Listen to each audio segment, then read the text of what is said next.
اللہ و کائنات، روح و مادہ اور دین و دنیا کی تفریق موجود ہے۔ میرا یقین ہے کہ فرد کی زندگی میں مذہب کو بڑی اہمیت حاصل ہے۔ اسلام ایک تقدیر ہے اور وہ کسی تقدیر کے تابع نہیں ہے۔ اسلام وسیلہ ظفر۔ اسلام برصغیر میں مسلمانوں کو تباہی و ہلاکت سے بچا سکتا ہے۔ برصغیر میں مسلمان ہمیشہ اقلیت میں رہے، لیکن اسلام نے ان کو الگ تشخص دیا جس کے بلبوتے پر انہوں نے اپنی جداگانہ حیثیت قائم رکھی۔ علامہ اقبال فرماتے ہیں، ایک سبق جو میں نے اسلامی تاریخ سے سیکھا ہے وہ یہ ہے کہ مسلمانوں نے اسلام کی حفاظت نہیں کی بلکہ اسلام نے ہمیشہ مسلمانوں کو بچایا ہے۔ اسلام میں دین و دنیا کی تفریق نہیں، کہ کوئی فرق نہیں اسلام میں دین اور دنیا میں۔ اس بارے میں آپ نے فرمایا اسلام میں دین و دنیا کی علیحدہ علیحدہ نہیں ہے۔ علامہ اقبال نے اسی خیال کی پرزور تردید کی کہ مذہب مسلمانوں کا ذاتی معاملہ ہے اور اس کا سیاست سے کوئی تعلق نہیں ہے۔ علامہ اقبال نے دین سے بیزار سیاست کو ظلم قرار دیا اور یہ اعلان کیا کہ اسلام میں روح اور مادہ اور دین و سیاست کی جدائی کا آپس میں کوئی تصور نہیں ہے، اس لیے دین کو سیاست سے الگ نہیں کیا جا سکتا۔ اپنے ایک شعر میں انہوں نے کہا، جلال پادشاہی ہو کہ جمہوری تماشا ہو، جدا ہو دین سیاست سے تو رہ جاتی ہے چنگیزی۔ قرآنی تعلیمات ابدی ہیں، اس کے بارے میں آپ نے فرمایا قرآنی تعلیمات آفاقی اور ابدی ہیں، اس لیے اس تعلیمات کو ماننے والے ہی قیامت تک رہبری اور رہنمائی کا فریضہ سر انجام دے سکتے ہیں۔ اسلام آفاقی اور ابدی ہے، اس نے مسلمانوں کو بھی آفاقی اور ابدی بنا دیا، اس لیے مسلمانوں کو آگے بڑھ کر قوموں کی قیادت کا حکم دیتا ہے۔ اتحاد عالم اسلامی کے بارے میں آپ نے کہا، علامہ اقبال نے رنگ و نسل اور زبان و وطن پر قائم کی گئی قومیت کی ہمیشہ مخالفت کی۔ ان کے نزدیک نظریہ وطنیت پر قائم کی گئی قومیت کی عمر اتنی کم اور ناپائیدار ہے کہ اسے اسلام نے ہمیشہ رد کیا ہے۔ مغرب کے لادین تصورات کے زیر اثر اسلامی ممالک میں بھی قوم پرست تحریکیں جو ہے وہ جنم لے رہی تھی۔ علامہ اقبال نے ان کے مضر اثرات پر روشنی ڈالتے ہوئے مسلمانوں کو حرم کو مرکز بنانے کی تلقین کی تاکہ دنیا کے اسلامی ممالک اسلامی اقدار کو ملت کی بنیاد بنائیں۔ اپنے ایک شعر میں انہوں نے کہا، ایک ہوں مسلم حرم کی پاسبانی کے لیے، نیل کے ساحل سے لے کر تاب خاکے کاش کر۔ اسلامی نظریہ ملت کے بارے میں آپ نے کہا، مسلم امت کی بنیاد اسلام پر ہے۔ علامہ اقبال نے مغربی قومیت کو رد کرتے ہوئے متحدہ ہندوستانی قومیت کی شدید مخالفت کی اور نظریہ اسلام کو مسلم قومیت کی بنیاد قرار دیا۔ اپنے ایک شعر میں انہوں نے کہا، اپنی ملت پہ قیاس اقوام مغرب سے نہ کر، خاص ہے ترکیب میں قوم رسول ہاشمی۔ متحدہ قومیت کی تردید کرتے ہوئے آپ نے فرمایا، متحدہ ہندوستانی قومیت کو مسلم قومیت کے خلاف ایک سازش قرار دیا اور مسلمانوں کو مسلم لیگ کے پرچم تلے جمع ہونے کی تلقین کی۔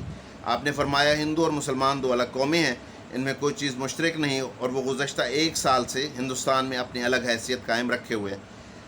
آپ کی کوششوں سے پنجاب کے یونینسٹ مسلمان ممبران دو قومی نظریے میں مسلم لیگ کے ہمنوا بنے۔ علیحدہ ریاست کی ضرورت کو بیان کرتے ہوئے آپ نے کہا، پاکستان کا مطالبہ اس لیے کیا گیا تھا کہ وہ مسلمان تھے اور مسلمان رہنا چاہتے تھے۔ اب ایک ایسے خطے کی ضرورت تھی جس میں مسلم قوم کی حیثیت سے ہم زندہ رہ سکیں۔ ہم اس نتیجے پر پہنچے ہیں کہ مسلمانوں کو اپنا ایک الگ وطن چاہیے اور اس میں وہ صوبے شامل ہو جہاں مسلمانوں کی اکثریت ہے۔ اس اسلامی ہندوستان میں مسلمان اسلامی اقدار کے مطابق حکومت قائم کر کے امن و چین سے رہ سکیں گے۔ مسلم ریاست کے قیام کے مطالبے کو ضروری خیال کرتے ہوئے آپ نے فرمایا کہ علامہ اقبال نے مغربی وطنیت اور قومیت کے تصورات کا جائزہ لینے کے بعد برصغیر میں مسلمانوں کے علیحدہ تشخص کو اجاگر کیا اور متحدہ قومیت کے تصور کی نفی کرتے ہوئے مسلم ریاست کے قیام کا سب سے پہلے مسلم لیگ کے پلیٹ فارم سے تصور پیش کیا۔ آپ نے فرمایا، میری خواہش ہے کہ پنجاب، سندھ، سرحد اور بلوچستان کو ایک ہی ریاست میں ملا دیا جائے، خواہ یہ ریاست سلطنت برطانیہ کے اندر حکومت خود اختیاری حاصل کرے، خواہ اس کے باہر۔ مجھے تو ایسا نظر آتا ہے کہ آج نہیں تو کل شمال مغربی ہندوستان کے مسلمانوں کو بالآخر ایک منظم اسلامی ریاست قائم کرنا پڑے گی اور یہ ان کا مقدر معلوم ہوتی ہے۔ علامہ اقبال کا خطبہ الہ آباد برصغیر کی مسلم ریاست میں بڑی اہمیت رکھتا ہے۔ علامہ اقبال نے الہ آباد میں مسلمانوں کے نمائندہ اجتماع میں اسلامی مملکت کا نظریہ پیش کر کے مسلمانوں کو صحیح منزل کا تعین کر دیا۔ یہ خطبہ پاکستان کے تصور کی بنیاد بنا اور اسے ہی جو ہے وہ آئیڈیالوجی آف پاکستان بھی کہا جاتا ہے۔ اس خطے میں اسلامی مملکت کے ابھرتے ہوئے نقوش واضح طور پر ابھر کر سامنے آئے خطبہ الہ آباد کی وجہ سے، اور علامہ محمد اقبال نے دنیا کے نقشے پر نئی ابھرنے والی ریاست جس کا خاکہ ان کے تصور میں بنا تھا وہ انہوں نے خطبہ الہ آباد میں مسلمانان ہند کو سمجھانے کی کوشش کی۔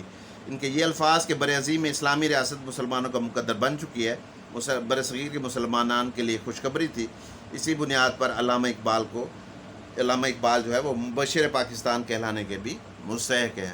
تو ڈیئر اسٹوڈنٹس، یہ وہ خیالات تھے بنیادی طور پر علامہ محمد اقبال کے، جو وہ نظریہ پاکستان کے بارے میں جو ہے وہ رکھتے تھے، اور انہی کی بنیاد پر جو ہے وہ جانچا جا سکتا ہے کہ نظریہ پاکستان سے متعلق، دو قومی نظریے سے متعلق علامہ محمد اقبال جو ہے وہ بنیادی طور پر چونکہ تصور پاکستان کہلاتے ہیں، تو اس لیے وہ کس قسم کے خیالات، کس قسم کے عقائد جو ہے وہ رکھتے تھے نظریہ پاکستان، ٹو نیشن تھیوری یا نظریے کے بارے میں، یا کس حد تک جو ہے وہ ضروری سمجھتے تھے کہ نظریہ پاکستان جو ہے وہ برصغیر کے مسلمانوں کے لیے جو ہے وہ ضروری ہے۔